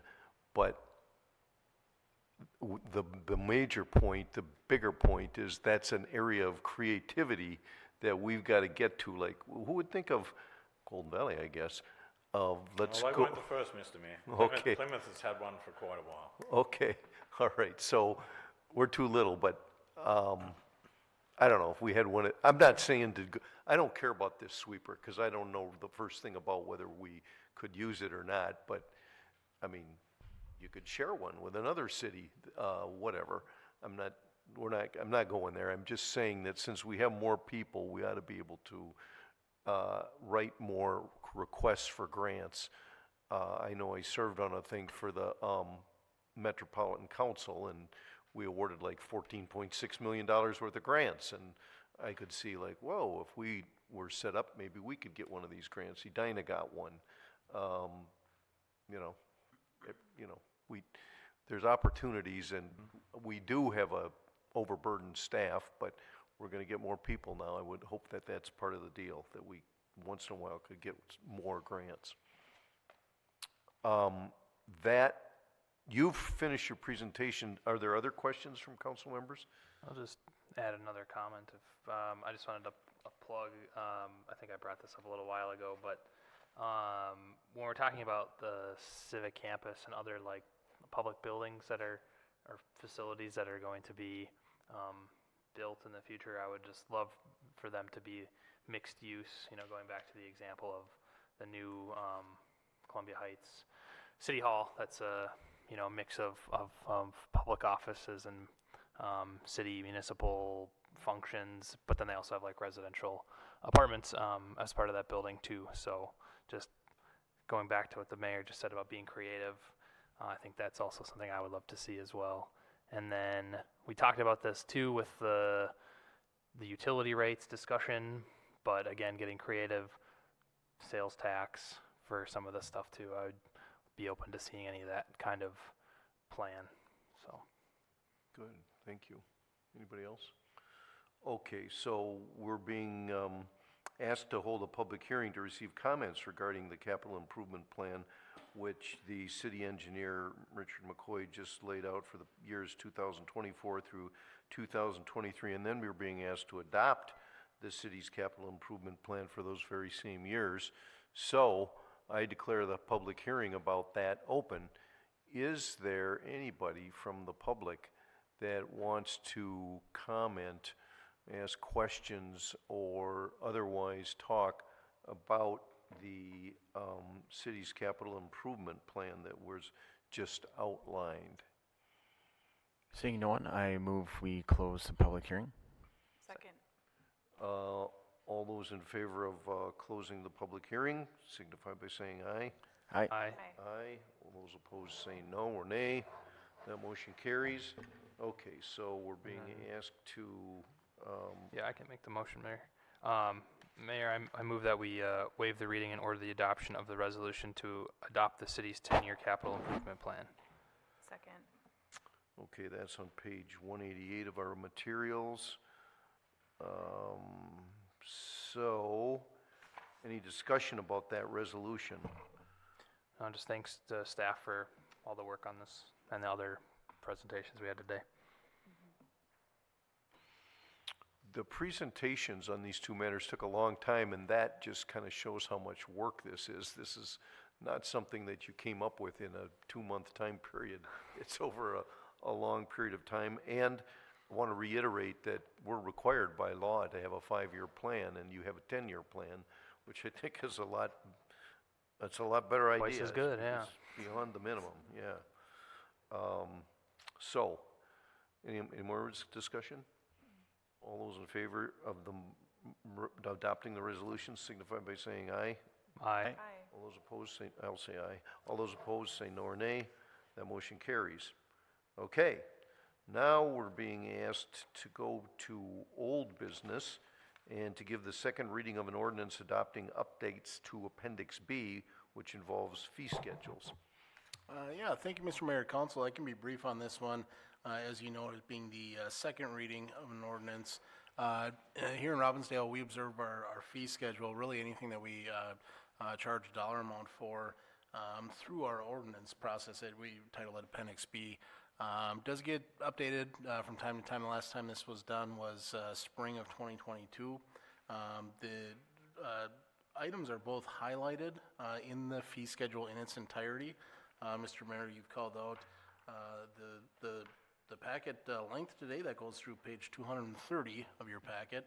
The resolution, or the memo item starts on page 189, but you can see by this, the fee schedule is very comprehensive, includes a number of things, but to keep it maybe a little easier to follow, we have bullet pointed again on page 189 what those look like. I won't go through all of them, but would note that a lot of these are just representative of year to year, maybe some that haven't been done in a handful of years. The costs that may be required to replace a street light, for example, that's taken out. One of the conversations we had at the most recent work session was going through and updating conditional use permits, understanding that for a process like that, we don't want to detour people from going through that process in the proper way, but we also want to be sure that we're capturing an amount of the staff's time that it takes into going through that process. So again, would be happy to respond to questions, comments, or concerns, but we're asking that council go through, host the second reading, and adopt the ordinance for the fee schedule to be effective the 1st of January 2024. Discussion or questions from council? Is there, the second reading we're being asked to give is on pages 228 and 229 of our materials, I believe. Is there a, Yeah, I can. I move that we hold the second reading and order the adoption of Ordinance 23-15, shown in Exhibit 1, an ordinance adopting amendments to Appendix B of the Robbinsdale Ordinance Code and General Fee Schedule. Second. discussion? All those in favor signify by saying aye. Aye. All those opposed, no or nay. That motion carries. Next, old business, approve updates to the city's employee handbook. Yeah, thank you, Mr. Mayor and Council. Again, I'll run through this one fairly quickly. There are a number of components here that we've talked about over the last several months. We've put some policies in front of council back last fall, as more recently as our most recent work session, and some throughout. Just to highlight a few, a lot of what we're looking to update here is in response to legislative updates effective the first of the year. So going through, each city has adopted some of these a little bit differently. And one of the big ones that gets a lot of attention is ESST, or Earned Safe and Sick Time. Do want to highlight that one in that what we're doing here in Robbinsdale, the amount of sick time that's afforded to full-time employees already exceeds the amount that's mandated, but where we'll see a change for full-time employees is how those sick hours are available to them. Some things including mental health components, caring for others in the family. And it's not necessarily that these things weren't allowed under the former employee handbook language. Rather, this explicitly calls some of those items out. So it does provide that. The other component of ESST that I like to call out, there is a caveat for part-time employees. So if you worked more than 80 hours, you start to accrue, and it has to do with the number of hours that you worked. But again, not unique to Robbinsdale. This is new that part-time employees that may only work a handful of hours a week will be able to start to accrue once they hit that threshold. So again, a good item for those employees to have.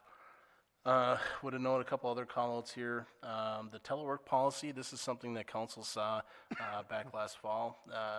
We would recognize that, with the asks of staff, that we try to be as accommodating as we can while managing a high level of service. There are some things that certainly some positions here at the city cannot do through a telework policy, and there's some that can do in a limited capacity. So what we want to do in response to going back to the council's goals of retention and recruitment, of keeping staff around, and recognizing that this is something staff desired, went through and flushed out a good telework policy. The others that, again, I would note on here, we do have some language updates to the paid parental leave. Again, the city, I should say the city council approved language back last February, actually, that exceeds what's required by the state. But again, getting kind of some language components dialed in. So ultimately, the reason we put this in front of you guys, again, as I've shared with council, is not so much the operations component, but there is maybe a cost or a liability that's associated with it. But I do think also, at the same time, it's a good opportunity to keep council in the loop as to what we're trying to do through some of our more formal components when we look at culture and, again, retention and recruitment through our employee handbook. So again, we're looking for approval of the updates to the handbook, and I would be happy to respond to any questions, comments, or concerns. Okay, we did go over this with you, this material, at a work session in greater detail, and you've listed 7 or 9 different topic areas here in your report. So we went over all of those before. That doesn't mean we don't have questions now. Anybody have any questions or comments about it? And so the recommendation is that the city council pass a motion approving updates to the employee handbook as recommended by the city manager. So moved. Second. Discussion? All those in favor say aye. Aye. Aye. All those opposed say no or nay. That motion carries. Okay, we're being asked to adopt a resolution pertaining to the 2024 property tax levies. Hello, yes. We are here for adopt a resolution pertaining to the 2024 property tax levy. In September, the council approved a general fund levy of $8,966,937 and debt service as per Hennepin County report of $635,636. In December, Hennepin County reached us that there was a mistake in the report, and back and forth between several reports that we received from them, that the debt service need to be $767,885, which is an increase of $132,245 because of the 2023 A bond issue. In December 5th, the council reduced the general levy from 8% to 6%, which was general levy went from $8,966,937 to $8,800,883, which will stay the same. We will still within our limit. Only thing we will need to increase our debt service. We will still below what the council approved in September, and we still it will be one of the lowest years that we have a general levy of 6%, maybe more than 6 years we didn't get such a lower rate like this, and we are the lowest in the metro area as well. So we request the council to approve the increase of the debt service. So see if I got this right, the levy that we're doing is only changing because there was, according to this resolution on page 232, a $132,023 increase in the money that we have to pay for the 2023 general obligation bonds. Is that Yes. the story? Yeah, Mr. Mayor, Council, what had happened with this during the reporting period, you'll recall the 2023 A bond that was issued over the summer. Our original reporting to the county was in July, I think July 7th or 8th. And it reflected, if you look on page 232, it reflected, you can see in that debt service area, everything through that bottom line. The bottom line was not included.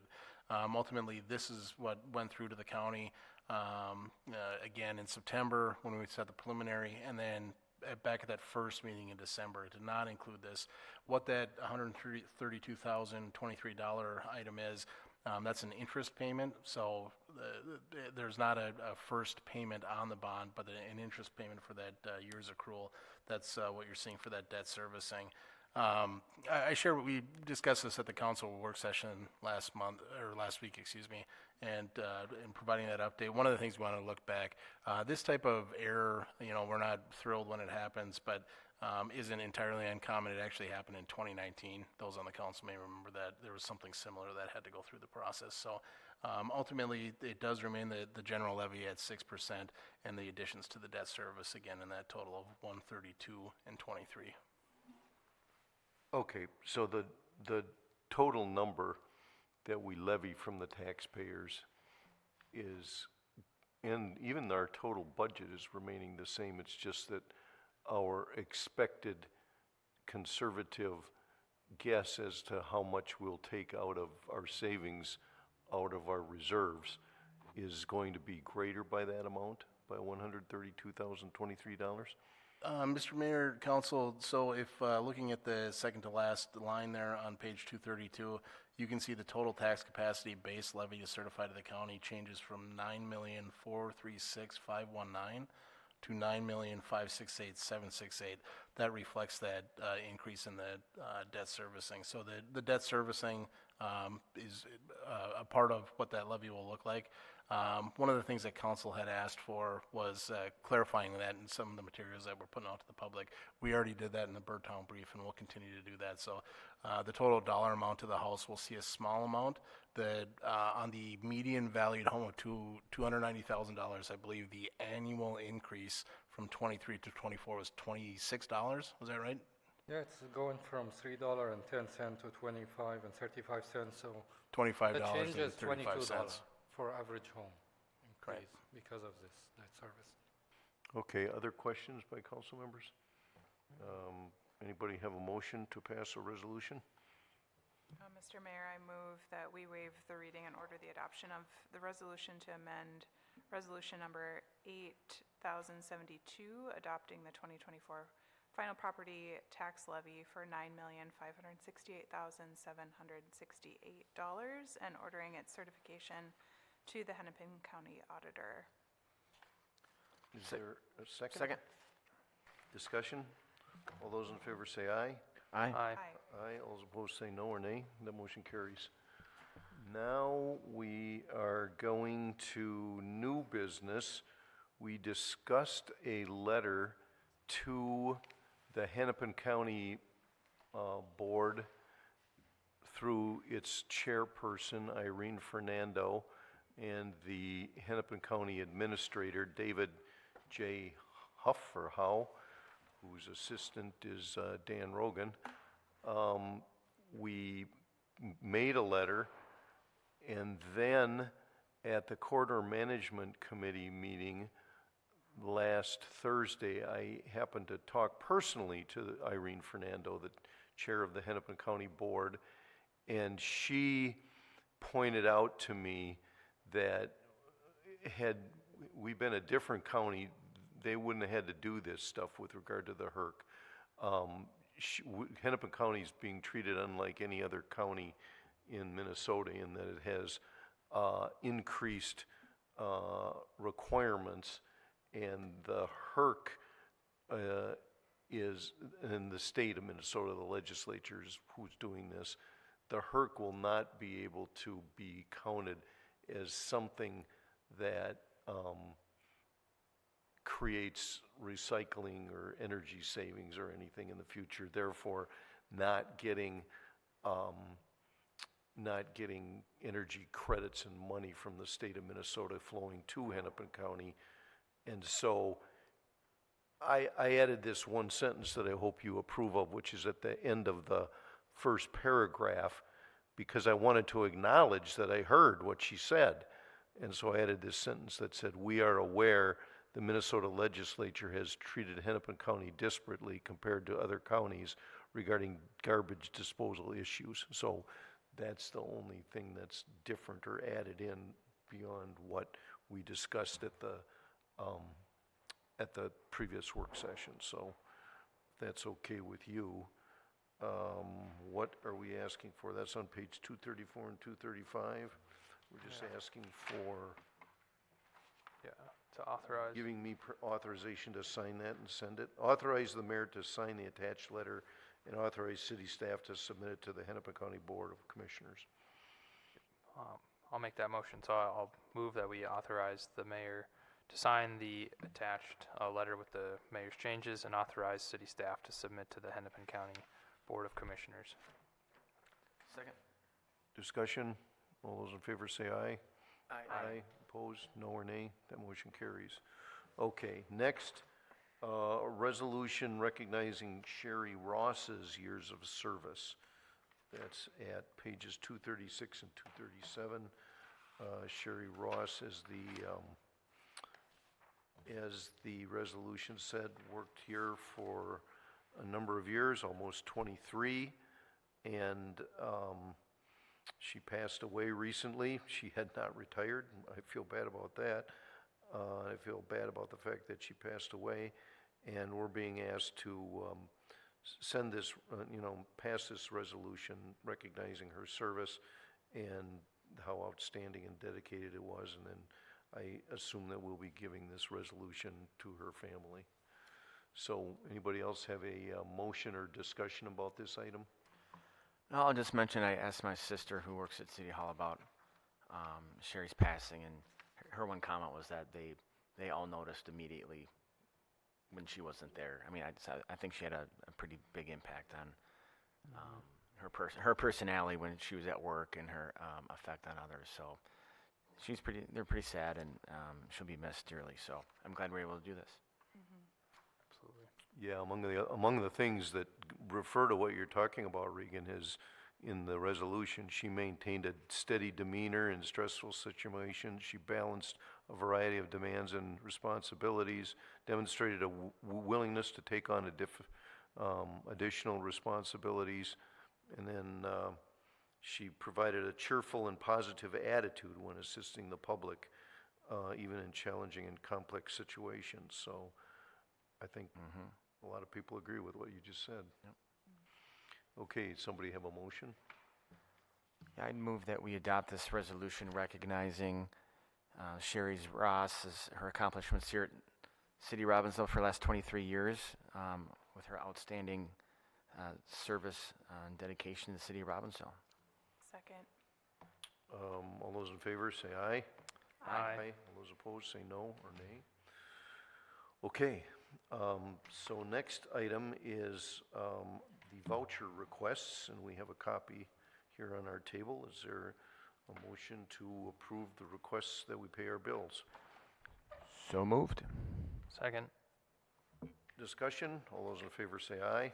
Aye. Aye. Aye, all those opposed say no or nay. That motion carries. Okay, so administrative reports. Do we have any reports from the staff? Mr. Mayor, Council, I got a handful of things. I'll try and be brief. I want to start by thanking Commissioner Lundy came in yesterday for we try and do a quarterly chatter, so I know he reaches out to council members as well. He wanted to pass along, the county approved a 6% tax levy increase, consistent with here in the city of Robbinsdale. Shared some programs that they're taking on related to housing, public safety, and of course we discussed the LRT. So a lot of interesting things going on with the county. Continues to be a good representative for those here in Robbinsdale. Would note along those lines, he wasn't making the plug, but asked where they were at. They're currently taking applications for some advisory board positions at the county. So those in the community that might be interested in serving in a capacity like that, they are open here for at least I think it's another week and a half or so. Here at City Hall, we continue to collect food donations for the near food shelf. We actually filled up a couple barrels worth at the tree lighting ceremony and said, let's keep the barrel through the end of the year. So we actually gave a gentleman a hand filling up the car here this afternoon. So I think we're up to a few barrels, which is fantastic. If you're visiting City Hall, consider bringing down some non-perishable items that we can get over to near. The liquor store will have some special hours over the holidays. We'll get those posted, so encourage folks to check out. That might be looking to make a run down there for the holidays. Would continue to encourage folks to sign up for the Birdtown Brief and subscribe to some of our social media. I know that the example here I'll give in a moment, there was some miscommunication and took a few back and forths to get the kind of outstanding questions when a new topic comes up, but those are great resources that we continue to invest in and get good material in. Specifically, organics collection, this is going to be a new item that's going to start, we'll observe a bit differently after the first of the year. Some of the confusion was whether or not the city was mandating this or how this was going forward.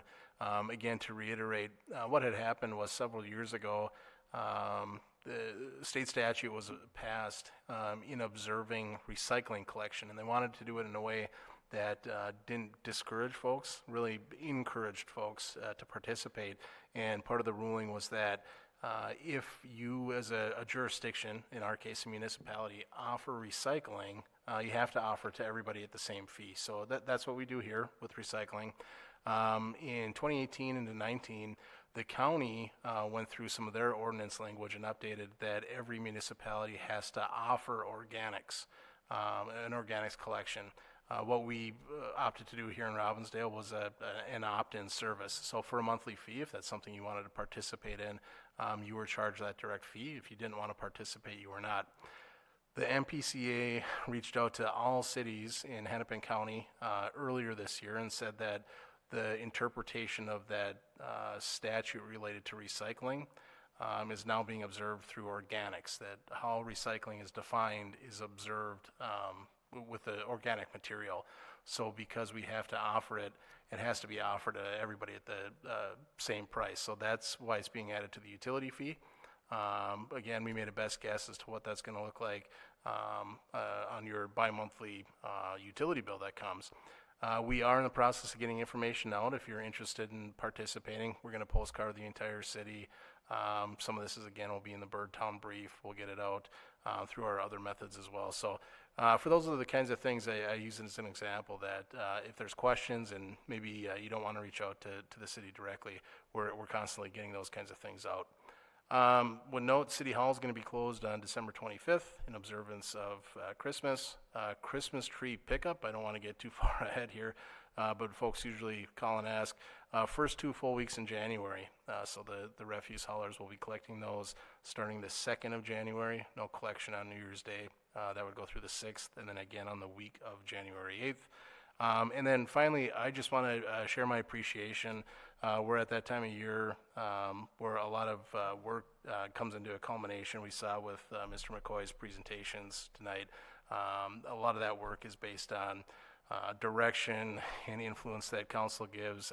I'm grateful to be a part of a staff that works with the council that's supportive, has a vision for the future. We maybe don't always agree on what exactly that looks like, but come together in a very consensus building way, which I know isn't the case in all communities, so I'm appreciative of that. And also want to share my appreciation to staff that a ton of work goes into all these things. We had a long meeting tonight. We had a long meeting at the start of December. So all those things take a lot of staff work, and just want to share my appreciation with staff here at the end of the year. Thank you. So, I don't know if it's your turn to be first, Mia, but you're first. Well, I will go first and I will be brief. I would just like to wish residents and staff and council very happy holidays. Wish you lots of joy and peace going into the new year. That's all for me. Thank you. Aaron? Yeah, I guess I just want to say, coming up on the end of my first year on the council, so I just want to say thank you to my fellow council members for a productive and just a good year of being here, and just that we're able to work together in a professional and productive way. And then thank you to staff for all the guidance for a new member and just all the work you do every day for the city. Also want to extend a Merry Christmas, Happy New Year, Happy Holidays in general to all of my neighbors in Robbinsdale, and to the council and staff as well. And then also just for whatever it's worth, just been thinking a lot about global events and just kind of the famous Christmas truths in World War I in 1914, I believe, and just thinking about maybe peace and just wishing that for all of the ongoing conflict in the world right now. So that's it. Thank you. Regan? Thanks, Mr. Mayor. Yeah, I just realized it's our last meeting. It's been a busy year, good year. Yeah, I'm blessed to work with great council and stellar staff. Look forward to next year. So Merry Christmas, Happy New Year. Enjoy the time off. That's it. So, yeah, I would agree with what all of you say. It doesn't seem like Aaron and Mia have only been on the council for a year. It seems like you've accomplished a lot in your year, and it seems like you're very knowledgeable for people that just are here a year.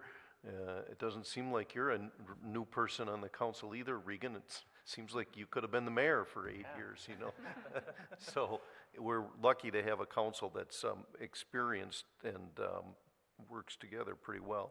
And I also wanted to say, well, first I wanted to take note of the fact that a new flag was probably picked out for Minnesota today. And if it turns out that we have a new flag next year in May, I think we should be among the first communities to have that flag posted or put up wherever it may go. I notice that we don't, maybe for a good reason, have it up and displayed right now, but I didn't pick out the new one, but I can see that it was a compromise, and I think they did a pretty good job. And I wish I would have drawn that. That's pretty clever. I also want to thank the staff for a year of things being well done. I'm repeating what others have said. I'm repeating what Tim said, but from the